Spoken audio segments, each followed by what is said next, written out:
नमस्कार दोस्तों, किस्से सुनाती हूँ, कहानियाँ सुनाती हूँ, पोएट्री सुनाती हूँ। मैं हूँ स्वाति। और जैसा कि आप लोगों को मेरे से शिकायत रहती है कि मैं कहानियाँ जल्दी जल्दी अपलोड नहीं करती हूँ। बहुत सारी चीज़ें हैं मेरे पास, नहीं कर पाती हूँ। I am really very sorry.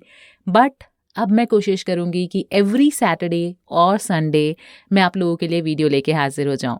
फिलहाल हाँ, एक नई सीरीज़ मैं शुरू कर रही हूँ। इस सीरीज़ में मैं अपने गोल्डन एरा के जो हमारे सिनेमा जगत के कलाकार हैं, योद्धा हैं, या आप कह सकते हैं कि लेजेंड्स हैं, उनकी वीडियोस लेके मैं आप लोगों तक हाजिर होंगी। उनके किस्से, उनकी कहानियाँ लेकर मैं हाजिर हो जाऊंगी। फिलहाल पहला जो मैं किस्सा लेके हाजिर हूँ वो है किसका, ये तो आपको आगे पता ही चल जाएगा। तो चलिए सीधे कहानी पर आते हैं। मुंबई के गोरेगांव में लड़कों का एक ग्रुप अक्सर फिल्मों का पहला शो देखा करता था। पहला शो देखते देखते कब वो लड़का लोगों की पहली पसंद बन गया, जो घर से भागकर फिल्में देखने जाते थे, जिन्होंने 20 साल तक चौल में गुजारी जिंदगी। 5 साल तक स्ट्रगल करने के बाद मिला था जिन्हें बॉलीवुड में ब्रेक। जूनियर आर्टिस्ट से करियर की थी शुरुआत। कैसे बने वो एक बड़े स्टार और तय किया 100 रुपए से करोड़ों तक का सफर। जिनके लिए लड़कियां दीवानी हुआ करती थी, जिनको 14 साल की उम्र में दिल दे बैठी थी एक लड़की, जिसकी लव स्टोरी भी काफी दिलचस्प रही है। यही नहीं, एक कॉल की वजह से हुआ था इनका हेमा मालिनी से ब्रेकअप। जी हाँ, आज हम बात करने वाले हैं बॉलीवुड के गोल्डन एरा के हैंडसम हंक की, जिन्होंने करोड़ों दिलों पर किया है राज। बॉलीवुड में जंपिंग जैक के नाम से मशहूर none other than one and only Jeetu ji, यानी जितेंद्र की। फ्रेंड्स, सुपरस्टार जितेंद्र ने हिंदी सिनेमा में अपना बड़ा नाम किया, लेकिन यहां तक का सफर तय करना उनके लिए बिल्कुल भी आसान नहीं था। रुपहले पर्दे पर लगभग 4 दशक तक राज करने वाले दिग्गज अभिनेता जितेंद्र का जन्म 7 अप्रैल 1942 को अमृतसर, पंजाब में अमरनाथ और कृष्णा कपूर के घर हुआ। लेकिन उनकी शिक्षा दीक्षा मुंबई में हुई। यानी 80 साल के हो चुके हैं हमारे ये लेजेंड सुपरस्टार। आपको शायद पता ना हो, लेकिन जितेंद्र का असली नाम रवि कपूर था। जितेंद्र ने अपनी जिंदगी की शुरुआती 18 साल मुंबई की एक चॉल में गुजारा। उनके पिता और अंकल फिल्मों में ज्वेलरी सप्लाई का काम किया करते थे। जितेंद्र जब कॉलेज में थे तब उनके पिता को हार्ट अटैक आ गया, जिसकी वजह से घर की आर्थिक स्थिति खराब होने लग गई। ऐसे में जितेंद्र ने अपने अंकल से कहा कि आप मुझे प्रोड्यूसर वी शांताराम से मिलवा दीजिए। जब जितेंद्र वी शांताराम से मिले तो उन्होंने कहा, तुम भले ही कोशिश कर लो, लेकिन मैं तुम्हें फिल्मों में कोई चांस नहीं देने वाला हूं। और कुछ दिनों के बाद वी शांताराम के यहां से ही जितेंद्र को बुलावा भेजा गया। जितेंद्र इस बात से खुश थे कि शायद उन्हें कोई अच्छा रोल मिलेगा।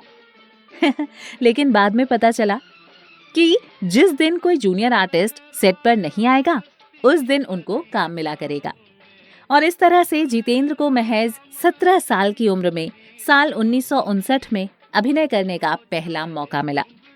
उन्होंने अपने सिने करियर की शुरुआत 1959 में प्रदर्शित फिल्म नवरंग से की थी। हालांकि इस फिल्म में वो बहुत ही छोटी सी भूमिका में थे। जितेंद्र के पास कोई दूसरा ऑप्शन भी नहीं था। इसी वजह से 150 रुपया महीना पर उन्होंने इस काम के लिए हाँ कर दी। सेट पर काम करते करते इन्हीं दिनों जितेंद्र वी शांताराम की नजरों में आने लग गए थे। लगभग 5 साल तक जितेंद्र फिल्म इंडस्ट्री में अभिनेता के रूप में काम पाने के लिए संघर्षरत रहे। साल 1963 यानी 1963 में आई फिल्म सेहरा के बाद जब वी शांताराम ने अपनी अगली फिल्म की शुरुआत की तो उन्होंने स्क्रीन टेस्ट के लिए जितेंद्र को बुलवाया। जितेंद्र हैरान थे, क्योंकि फिल्म सेहरा के लिए दिए गए स्क्रीन टेस्ट में उन्होंने 30 टेक दिए थे, फिर भी वो एक डायलॉग को ठीक से नहीं बोल पाए थे। इसके बावजूद उन्हें अगली फिल्म के लिए स्क्रीन टेस्ट के लिए बुलाया जा रहा था। हालांकि जितेंद्र ने हिम्मत नहीं हारी और उन्होंने स्क्रीन टेस्ट दिया, जिसमें उनका चयन भी हो गया और वो फिल्म थी गीत गाया पत्थरों ने। और इस तरह 1964 में उन्हें शांताराम की फिल्म गीत गाया पत्थरों ने में काम करने का अवसर मिला और इस बार वो फिल्म में मुख्य भूमिका में नजर आए। इस फिल्म से जितेंद्र अपनी पहचान बनाने में कामयाब रहे। बहुत ही कम लोगों को पता है, लेकिन वी शांताराम ने ही उनका नाम रवि कपूर से बदलकर जितेंद्र रख दिया था। वहीं अब फिल्में तो मिल गई, लेकिन शुरुआत के 6 महीने तक उन्हें कोई पैसे नहीं मिले और 6 महीने के बाद उनकी सैलरी 150 रुपया से घटाकर 100 रुपए कर दी गई। जब जितेंद्र ने इसका कारण पूछा तो उन्हें बताया गया कि तुम्हें फिल्मों में ब्रेक दिया जा रहा है, इसलिए इतनी ही सैलरी मिलेगी तुमको। जितेंद्र ने भी 100 रुपया महीना में इस फिल्म में काम कर लिया, लेकिन सफलता उन्हें मिली साल 1967 में आई फिल्म फर्ज से और बाद में वो बन गए हिंदी सिनेमा के बहुत बड़े स्टार। अच्छा, फर्ज की बात चल पड़ी है तो इससे जुड़ा एक किस्सा याद आ रहा है मुझे, जो कि काफी इंटरेस्टिंग है। दरअसल हुआ कुछ यूं था कि सालों धक्के खाने के बाद उनको लीड रोल मिल पाया था। संघर्ष के दौरान एक बार तो ये नौबत तक आ गई थी कि उनको अपनी इज्जत बचाने के लिए अपने ही पैसों से अपनी ही फिल्म के टिकट्स खरीदने पड़ गए थे। बात उस दौर की है जब जितेंद्र बॉलीवुड में अपने पैर जमाने की कोशिश में लग गए थे। उन दिनों एक कैमरामैन हुआ करता था, रविकांत नागाइच। उस वक्त उन्होंने एक फिल्म की स्क्रिप्ट भी तैयार कर ली थी और फिल्म का नाम रखा था फर्ज। फिल्म की स्क्रिप्ट को लेकर उन्होंने इस दौर के नामी स्टार्स के दरवाजों को खटखटाया। चूंकि रविकांत के निर्देशक के तौर पर यह पहली फिल्म थी, इसलिए कोई भी एक्टर इसे करने का रिस्क लेना ही नहीं चाहता था। और आखिरकार इस फिल्म के लिए रविकांत ने जितेंद्र से बात की। जितेंद्र ने फिल्म की स्क्रिप्ट सुनते ही हाँ कह दी। जितेंद्र के हाँ करने के बाद फिल्म का काम शुरू हो चला और फिल्म बनकर तैयार हो गई। जितेंद्र और रविकांत दोनों की ही ये ख्वाहिश थी कि ये फिल्म हिट साबित हो जाए। फिल्म जब रिलीज हुई तो बुरी तरह से पिट गई। रिलीज होने के बाद फिल्म का बॉक्स ऑफिस पर प्रदर्शन काफी निराशाजनक रहा, जिससे रविकांत और जितेंद्र दोनों ही मायूस हो गए। जितेंद्र स्ट्रगल कर रहे थे, इसलिए उनको ये डर था कि अगर मार्केट में ये बात फैली तो उन्हें आगे तो कोई काम देने वाला है नहीं। इसके बाद उन्होंने फैसला किया कि वो खुद ही फिल्मों के टिकट खरीदेंगे, ताकि मार्केट में ये बात रहे कि फिल्म भाई चल रही है। फिल्मों को चलाने के लिए जितेंद्र को अपनी जेब से 5000 रुपए के टिकट खरीदने पड़े। उन्होंने ये टिकट फ्री में लोगों को बांट दिए। उनके इस फैसले का नतीजा ये निकला कि कुछ हफ्तों के बाद ही फिल्म के बॉक्स ऑफिस पर बेहतरीन कलेक्शन हो गया और फिल्म सुपर डुपर हिट साबित हो गई।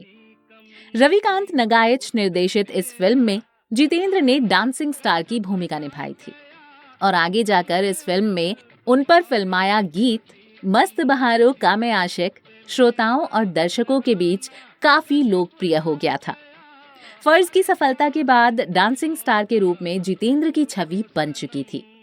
इस फिल्म के बाद निर्माता निर्देशकों ने अधिकतर फिल्मों में उनकी डांसिंग छवि को भुनाया। निर्माताओं ने उनको एक ऐसे नायक के रूप में पेश किया जो नृत्य करने में सक्षम है और इस तरह अपने डांस मूव्स के कारण जितेंद्र कहलाने लगे जंपिंग जैक। इस फिल्म के बाद कारवां और हमजोली जैसी फिल्मों में भी जितेंद्र के डांस को काफी पसंद किया गया। साल 1973 में प्रदर्शित फिल्म जैसे को तैसा के हिट होने के बाद फिल्म इंडस्ट्री में उनके नाम के डंके बजने लगे और वो एक के बाद एक कठिन भूमिकाओं को निभाकर फिल्म इंडस्ट्री में स्थापित कलाकार हो गए। 70 के दशक में जितेंद्र पर आरोप लगने लगे कि वो केवल नाच गाने से भरपूर रूमानी किरदार ही निभा सकते हैं। उन्हें इस छवि से बाहर निकालने में निर्माता निर्देशक गुलजार ने मदद की और उन्हें लेकर परिचय, खुशबू और किनारा जैसी पारिवारिक फिल्मों का निर्माण किया। इन फिल्मों में उनके संजीदा अभिनय को देखकर दर्शक बिल्कुल आश्चर्यचकित रह गए। उम्मीद करती हूँ यहाँ तक का एपिसोड आपको बहुत अच्छा लगा होगा। क्या इस सीरीज़ के बारे में आपकी फीडबैक है, मुझे कमेंट बॉक्स में ज़रूर लिखिएगा, जिससे मैं और अच्छा कर पाऊँ। कुछ अच्छा करने की कोशिश कर रही हूँ और अगले एपिसोड में मैं आपको बताने वाली हूँ जीतू दा की लव स्टोरी के बारे में, जो कि काफी फिल्मी है। तो बने रहिएगा, सुनते रहिएगा। जल्दी ही इसका सेकंड एपिसोड में लेके हाजिर हो रही हूँ। फिलहाल मुझे दीजिए इजाजत। नमस्कार।